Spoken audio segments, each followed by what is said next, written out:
Thanks again for staying with us on the show. TMI, of course, you saw earlier the Chief of Staff to the state government, Comrade Taiwa Karele, was already in the studio for our live discussion today on June 12th, Democracy Day. We also have joining us Reverend Comrade Ulu Aderigbigbe, who is a former Labour leader. Once a Labour leader, always a Labour leader. Comrade Ulu, thank you so much for coming. Thank you very much. And we also have Honorable Austin Brima, who is the chairman of Buhari Media Organization, join us from Abuja, but some time ago, but he's here with us live in the studio. Many thanks for joining us. Thank you very much. And Taiwo, thanks a lot for coming. Thank you. June 12th, Democracy Day. That took place on the 6th of this month. Attracted a lot of reactions and counter-reactions. Interestingly, a whole lot has happened with so many demands coming from left, right, back, center. Well, who wouldn't identify with a good thing? Anyway, gentlemen, thank you again for coming on the show today. Thank you. Let me start with Austin Brima. What are those key issues that have made June 12 relevant to tomorrow in our political development? Thank you. Let me first appreciate my colleagues that are here. I feel highly honored to sit with the Chief of Staff to our able governor in this place. And our old brigade fighter, Labour leader, man of God, Reverend Ulu. Thank you. It's a pleasure to be with you and to discuss this topical issue. June 12 is regarded as a watershed in the political history of this country. Principally because it came at a time election in Nigeria had become a big problem. Let me use the very common word. We've never really had a very good election. So because prior to 1993, if you look at all the elections we've had, up to the time Shagari was even elected, it was like selection. So it's been a problem having a really properly democratic kind of voting system. Okay. So when 1993 election came with the introduction, well, let me put it that way, a lot of innovations were done in the election process. Abiola won in such a way that has never happened before. A Muslim ticket, and not just that, he won across board. He lost Abia, won Anambra, he lost Jigawa, no, he won Jigawa and Kano, he lost Katsina, and then in Northeast, just selectively, and overall, he came up the overall winner with very, very huge figure. And he even gave the person who ran the opposite party in Kano, he ran for his money with a very, very narrow gap in Kano State. So, looking at the overall, it was a watershed. And for the military who initiated that election, and for them to now go back and giving reasons, whatever reason they had for not announcing that result, it was a big blow to democracy. And Nigerians have never come out of it. So we are happy that this government finally decided that all the wrongs must be right, all injustice must be redressed, and this is just one of them. So many things this government have done to show that they are here to redress injustice. And we are happy that the issue of June 12 has finally been put to rest with the decisions of President Muhammad Buhari. All right, Reverend, yeah, you were very active in the days of yore when this issue came up. What are those things that you remember today that tends to influence what is happening in our democratic practice? Well, I just want to continue from where my good friend stopped and thank God for a day like this. Because there are times there will be words, there will be no time. There are times there will be time, there will be no words. And also there will be time, there will be words, and there will be time. And a day like this. You see, the struggle for actualization of June 12 was a combined team of like minds. And it proves that people, we cannot be suppressed, people, we cannot be put under carpet, and no amount of force or forces can derail people's minds. The carry on this is to show that, one, bravo to Edo State workers as at then, because there was unity of purpose, and also the market women and people like that, that Edo State then had the longest political strike than any other states in the country of Nigeria. And in the actualization of June 12, when the ships are down,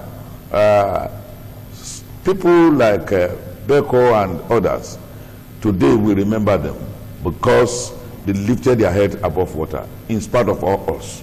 The carry on there is that men should not sell their conscience, because conscience is God in man. The moment you sell your conscience, you have been pronounced dead even when you are alive. So the men, as at that time, the second section of Congress went to a particular big man, SDP stalwart house, and he said, I have voted. I don't think I have anybody I can meet. Only a week later, that such a big man sold out on a platter of gold because of porridge. And today, the shame of porridge that happened to Esau is haunting them as I'm talking here now. So the carry on of June 12, that people should be truthful and they will not be jumping from one political party to another. Stand firm, and whenever you believe in it, go ahead and even at the point of death. Okay. Taiwo, just before we take a short break, you are a student leader. Yeah, let's look at the role of student unionism and June 12, as it were. What's the experience like? Thank you very much. They've said it. They've said a substantial part of this history of our country. As students then, or just 18 years old, when 1994, that was a year after the annulment, the reaction of students was spontaneous across Nigeria.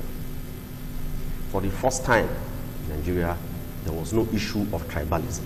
Yes. There was no issue of religion. There was no issue of sentiments.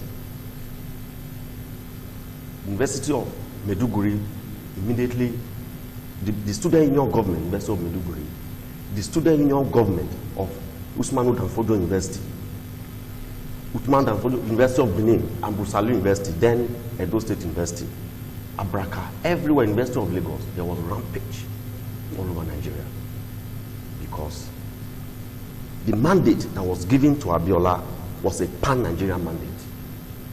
As he said, there was no issue of religion in the selection of the running mate of the SDP. There was no issue of religion in the selection of the presidential candidate of the SDP. Everybody were looking at the pedigree of those personalities. Who is Abiola? What is his pedigree before then? A philanthropist, a man who will build churches and also build mosques, a man who will donate to the poor.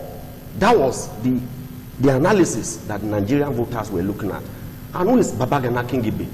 His running mate, an intelligent ambassador, a man who has caught his image as an ambassador of Nigeria to several countries with sound mind and analytical pedigree. Those were the issues. And the case of Bashir Tofa and his running mate, Sylvester Ogo, people looked at them and they weighed them on his scale and said, no, let us go the way of the SDP. And that was how Nigerians voted. And look at the option A4. There was no issue of rigging. The moment people queued up behind the poster of the candidate, we all counted. Everybody will count number one up to 300. Then everybody will know the result immediately. Yeah. And that was why Nigerians were highly disappointed with the military. Having come up with such an innovative option for electoral system, then you now went back to annul the election without any justifiable reason. And that accounted for why there was spontaneous reaction across Nigeria. And people were shot, people were killed. Schools were shut down for several months.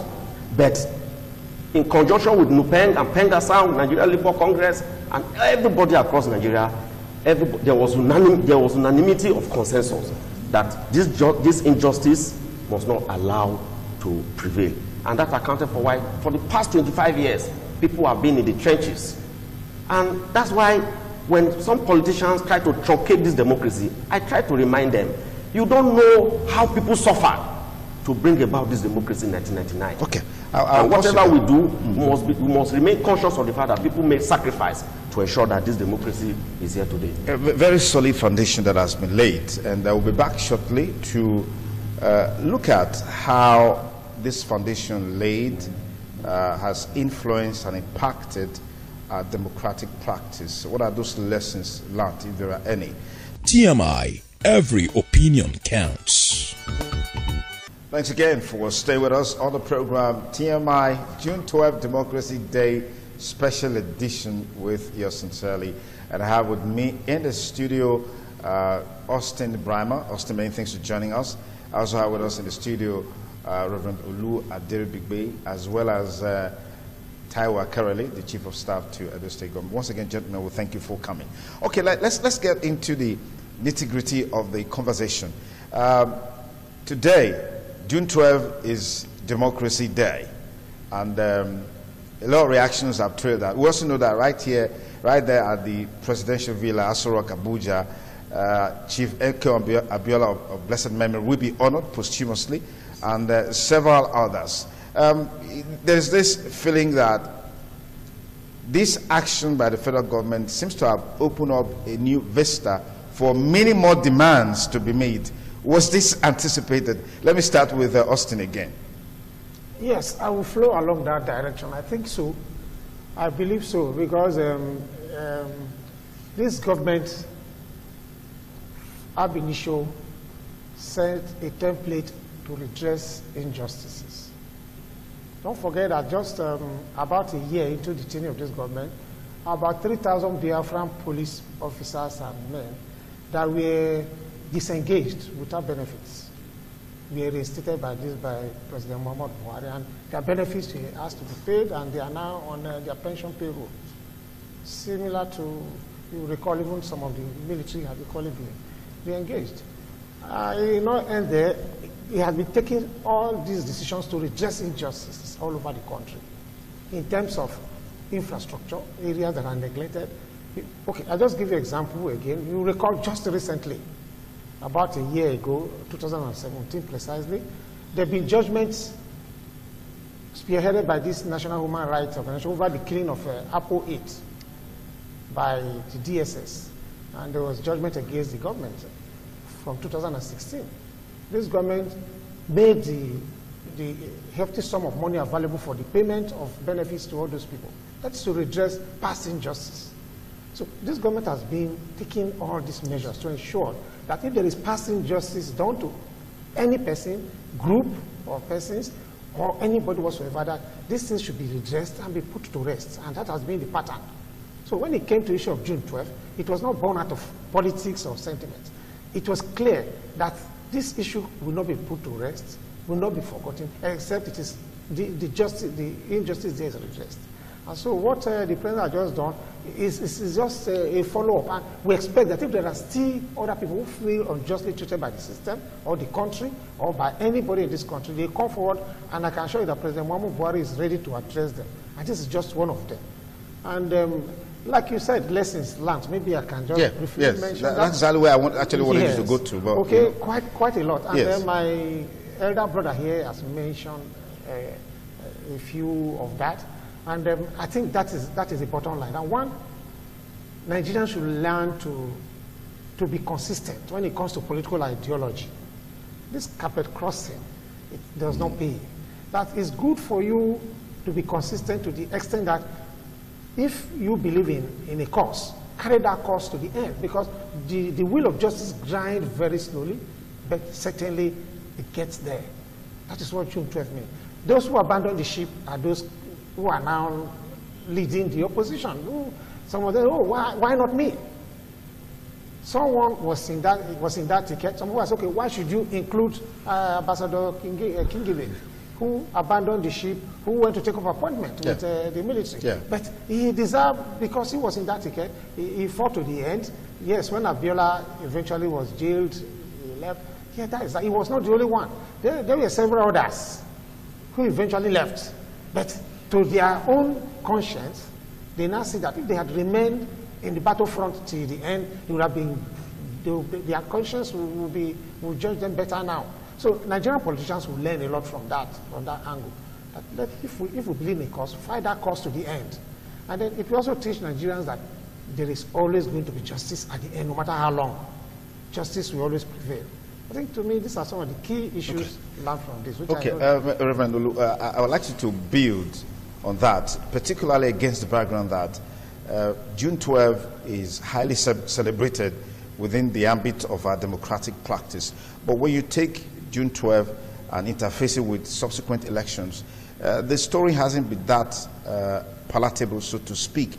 Is it the fault of the actors, the civil society, the labor movement, the politicians? Where are we going to really place this? Because I was enthralled when he said that at the annulment of June 12, I mean, ethnicity died, religious differences died. All of these differences were buried for the common goal of fighting June 12. We haven't seen that kind of mobilization in terms of getting a candidate, in terms of maybe bad policies or bad programs by government at whatever levels. Yeah.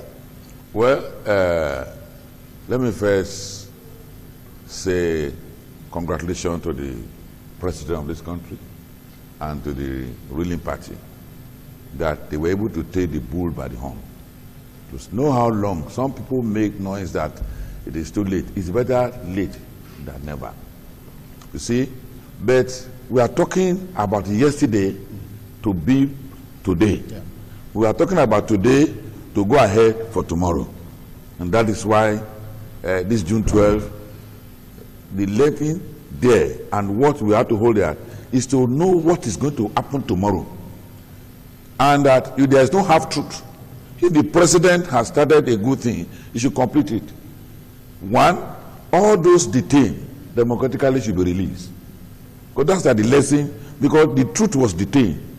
But the Bible says the truth will spring out of the earth. Now that the truth sprang out of the earth through him, he should complete what he has started. The lesson there that he himself and his cabinet should peep into other people in detention. That is part of what we can learn from June 12. And also, let me tell you, we may not get June 12 unity because of corruption, which this man is fighting now. We may not get such unity when politicians are cash for votes. Okay. When people are already starting buying voters' card. So we have to be very careful. If we really want to learn from this June 12 episode, nobody bribed anybody. It was a spontaneous from at our time when we had this strike here in Edo State. Uniben, all comrades, they came out to join us. There's nothing, you are labor, we became one. The unity of purpose because we want to say the truth. And today the truth came out. But for what we are gaining, what we are supposed to gain, one, the president should release those who have been under detention for many years. He should release them. And to those family that also died during the struggle, noted one, they should be compensated. There will still be more demands until this government out of it. Even when another government comes, there will still be other demands because already the key of truth have been locked, have been opened. So people will see clearly that it is our time. So at this time, we want this. The lesson of democracy is that those that have been detained and the agitation of workers' right to be given. Thank God, the governor here have started it by paying local government or whatever the truth that have been detained. Okay. But all these things should come out, release people that have been detained, forget about political affiliation. And to all others who are corrupt in this present government should be prosecuted. And all those who are shouting his political matter, if he wants an equity, must come with a clean hand. Yeah. All those that are shouting his political victimization, let them come out. It is when they are in court, you feed them on the stretcher.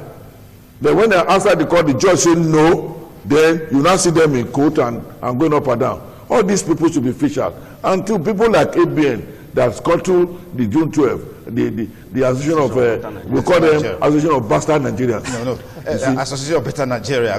Yes. You're also reverend, you know. Oh, sorry. Okay, yes. Because they make people cry. Yeah. There are still many people like that who are praise singer that they cannot even win a street, not even call about local government. They want to gang up until this cartel are broken. Then the June 12 gains will come. The workers will be free. there will be payment of salary, there will be market women will be free, and all this type of killing will stop. Okay, comrade, yeah. The politics has infiltrated all the sectors of the society that you highlighted a while ago that unanimously rose up against the annulment of June 12. What is the future like?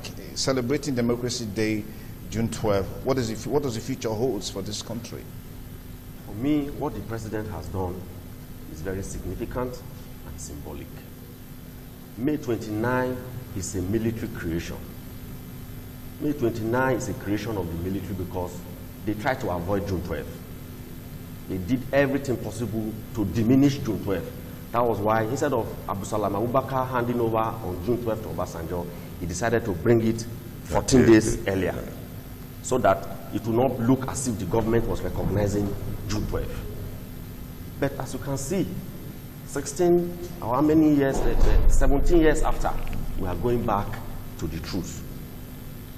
Because June 12 is the day that Nigerians came together to vote for somebody that they loved.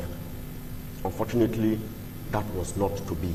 So looking into the future, it means that no matter how long you hide the truth, the people's will, the people's mandate will always triumph.